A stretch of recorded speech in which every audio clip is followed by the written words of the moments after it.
Okay guys, welcome back to the vlog. We've got a special one for you here today. I've been teasing about this 20B rotary engine. It's here. We have it. This is the unicorn of unicorns for rotary engines that were made by Mazda. Yep. Well, I guess the racing engines are the actual unicorns, but this is a great street-going variation of the three-rotor race engines, and we have one here at our disposal. So we thought we'd do a little explanation today, and we have a special guest with us here today as well, who has brought down a very special vehicle that has a lot to do with this three-rotor engine sitting right here. It's already hiding. So, I guess the goals for this video are going to be, one, to explain the 20B engine, sort of dispel a few of the myths about it maybe, and show where the 20B comes from or came from, and then also then discuss what our plans are for this motor and get you guys involved. So, let's kick it off, Ricky. What's your favorite thing about a three-rotor? The three rotors. Hey. It's one of those engines that you don't see every day, especially here in the United States. They're very, not I wouldn't say very common in Japan, but they are. You can see them way more common than this type of vehicle that we're going to show you in a second. But here it's very, very rarely. And when you do see one here in the States, because they got imported. So believe it or not, guys, I actually ordered this motor from JDM of California before I even had the bad apple behind me. I was dead set on doing a rotary project, and I figured the chassis can be figured out whenever. So this motor was actually ordered, and to tell you how difficult these are to actually obtain, it took almost, I think, 6 months for them to find the right one. Now mind you, there are different trim levels of this engine. There's an A code, B code, C code, and D code, and there's a mysterious E code that supposedly exists that I don't think any of us have ever seen. I've never seen one. Heard it talked about, never seen one. This particular motor here is actually a C code, we found out, which is good. So the later code, the better. And that's because I believe the dowel pin holes reinforcement is actually better as the code went on. Now that we had the motor, but the damn bad apple's already done, and it runs really well. I had great plans of putting this in the bad apple. If you guys would look back through the videos, you'll see that we have a Haltech 2500. We've got 6 Deechworks injectors. Yeah. Everything pointed to us putting this motor in that car at some point, and that was done on purpose. If you guys were watching closely, you probably figured that out already. But we've now decided the bad apple's pretty good the way it is.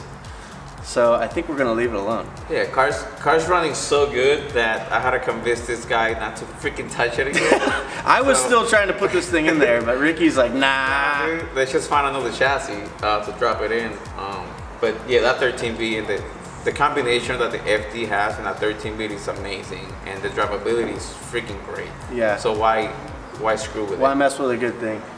And that's a testament to the boys at DNA Garage, Abel Barra tuning the car, the work that Ricky and I have done on it.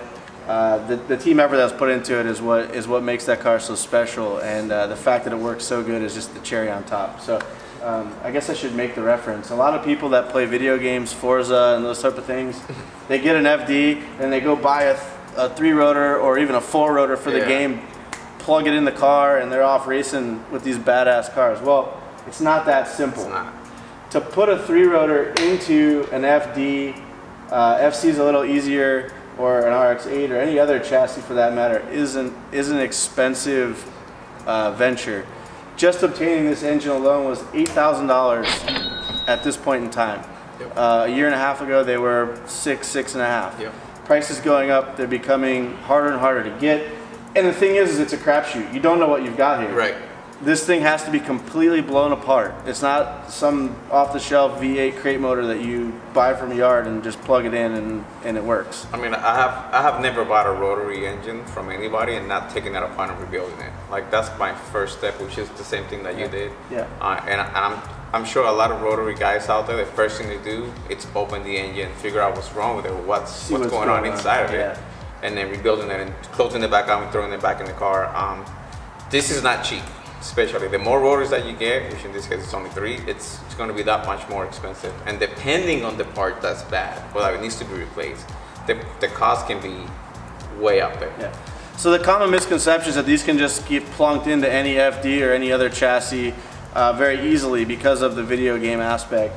It's not the case. It's costly. To do a 20B these days, it's about 25 grand all in, depending on what components you're putting it out. Obviously it's going to vary, but about 25K you can expect to pay to have a shop do this conversion for you.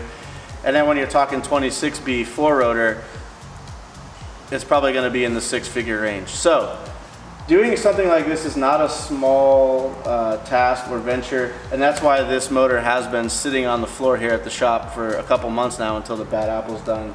Now that that car is pretty well worked through, we can now tackle this. This one's going to take some time. This one's going to get built on a stand over a course of probably a couple months. Yeah, a couple of months. And but I want to go back, because you said 25 grand, right? And people are probably thinking, oh, 25 grand's not that much. That's just the motor, guys. That's just putting the engine in the engine bay and finishing that area out.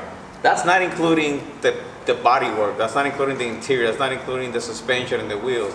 Like, that bad apple already has way more than 25,000 in it, and it only has a 13B. Imagine adding what we did to that car and then added another 25 to 30 grand just to drop this motor in. Let's not say only a 13B, because 13B is a pretty potent engine, and we found that out. I'm a fan of 13B. Yeah, he owns a couple, so. To get back on track, the origin of a 20B is not out of some store on Forza. It's actually out of the car right behind Ricky, which is called a Cosmo, a Unos Cosmo. And I don't want to get too much into the heritage, but Unos was Mazda's effort at sort of a higher level brand in Japan only, sort of like Lexus and Toyota. So Unos didn't actually make it. They only ran them for a few years and then went back to the Mazda branding. But for all intents and purposes, the Unos Cosmo is where the 3-rotor 20B came from. So let's take a look at the DNA Garage Unos Cosmo now. We've actually got the owner of DNA Garage and the owner of this car, Louie, here. And he's going to walk us around the car really quick and show you guys some of the cool features. He actually has his modded a little bit, so this isn't going to be 100% OEM trim. It's better. It's better. All right, well, here we have Louie from DNA Garage. Hey, what's up, Louie? All right, all right. We've got Louie's 3-rotor 20B Cosmo at the Hunt Quarters. It's a pleasure to see this car in person. I don't know if you guys have ever seen one of these. It is a sports coupe. They only made, I know they made 1,000 20Bs a year for 4 years, right? 3 years. 3 years. Yeah. So it's safe to say that's probably, well, they made a 13B version as well. So yeah, the Cosmo isn't as rare, but it was only available in the Japanese market. Yep. So this is Louie's 20B here. As you guys can see, it actually feels right at home in this engine bay. Yeah. Louie has added a front mount intercooler V-mount variety and custom piping, which is really cool. I love how he cleaned up the valve cover. Yep. Ours is going to need a little bit of that treatment itself. Overall, the car runs great. It's got plenty of power.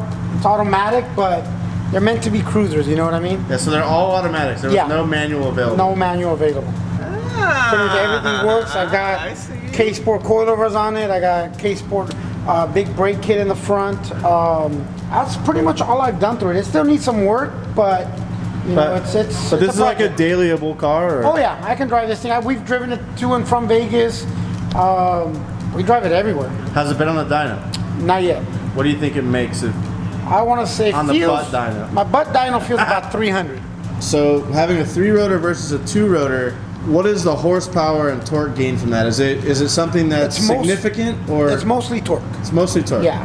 And as we saw with the Bad Apple, the torque is really good on that car, but we did see it come up as the horsepower went up, which is traditional, but it did lag a little bit in the beginning, and then the torque finally came up once we started hitting a bit. Yeah, that's, you know, turbo size and all that stuff. These, even though it's got twins, it's still a little bit laggy compared to a twin turbo 2-rotor. Okay. You know, but once it comes under boost, it just goes. It's a total different feel from a two-rotor. Okay. Yeah. And this is a bigger chassis than like say an FD or an FC, which is a common conversion for this engine. Yeah. So you put this engine into one of those chassis, and all of a sudden, oh, the car comes alive. Not that it doesn't with the two-rotor, but yeah, it's a totally different animal. So this is sort of like a big block version of exactly. If you were to think about it like a domestic engine. From what I understand, all of the Unos Cosmos are automatics, as we mentioned earlier. Louie, have you ever thought about doing a 5-speed conversion on this, and is it possible? It is possible. It's usually done with a Turbo 2 transmission. Okay, well, we're going to go ahead and take a look around the Unos Cosmo, show you guys a little bit of the details of this, because it is such a unique car to us here in the States. You guys over in Japan, if you're watching, or other countries that got this as an import, consider yourself lucky, and we'll try not to bore you to death. All right, Louie, well, hey, man, thank you so much for driving this down from DNA Garage. I know it was a bit of traffic this morning, so we appreciate it. I'm sure the folks watching appreciate it as well, because it is a very unique car. If you guys are interested in the Unos Cosmo, keep an eye out on the Throttle channel. Make sure you subscribe, because our friend TJ Hunt will be test driving this car and giving his review on it. And that video will be up very soon. I'm actually very interested to see that as well. So thanks again, Louie. Not a problem. If you guys don't follow him on Instagram, it's official DNA Garage. Give him a follow, give him a like, leave some comments for them. They're great folks, and their live streams are amazing. So if you get a chance, do that for us. All right, Louie, so before we let you get out of here, we're gonna go ahead and fire this thing up. Let's hear what a 3-rotor sounds like. Stock exhaust? Everything's stock. Everything except for the intercooler. That's it. It's really quiet. Oh, yeah. And I guess we can attribute the quietness to the stock exhaust and the twin turbo. Twin turbo keeps it quiet.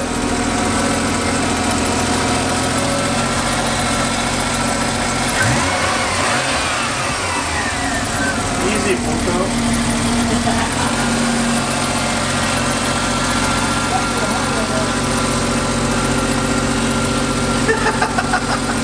You would.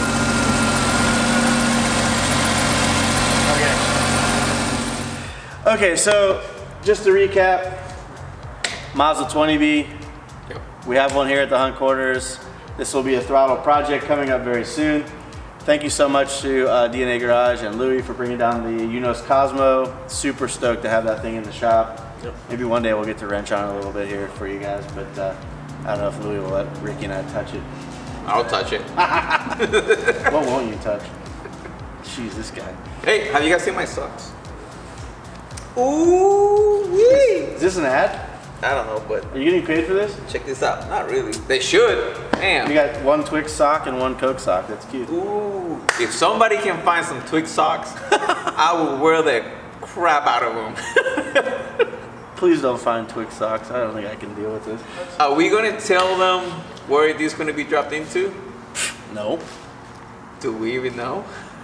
We don't even know what we're putting this in yet. So, as I told you guys earlier, it's not going in the bad apple. It's not. It's not. That's because sure. Ricky won't let me do it. Nope. And so we've got actually a couple decisions to make. NA or Whoa, calm down there, buddy. NA or turbo. And what car should it go in? I've got a couple ideas. Should I tell them? Yeah. Okay.